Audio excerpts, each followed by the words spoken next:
Hello makers, welcome to the making video of racing car project. Previously we made this project using 2 motor drivers and 1 power blocks. But now let's take it a step forward by making it go wireless.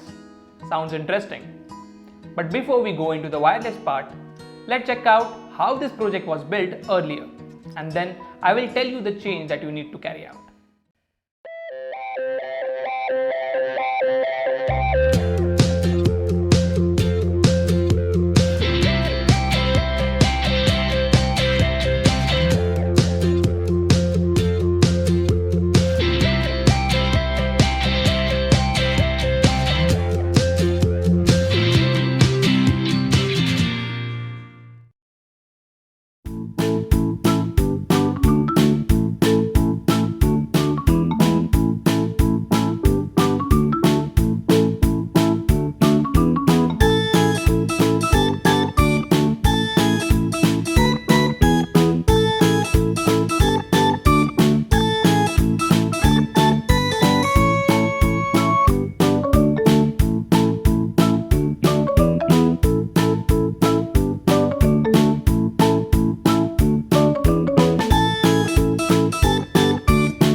project is ready.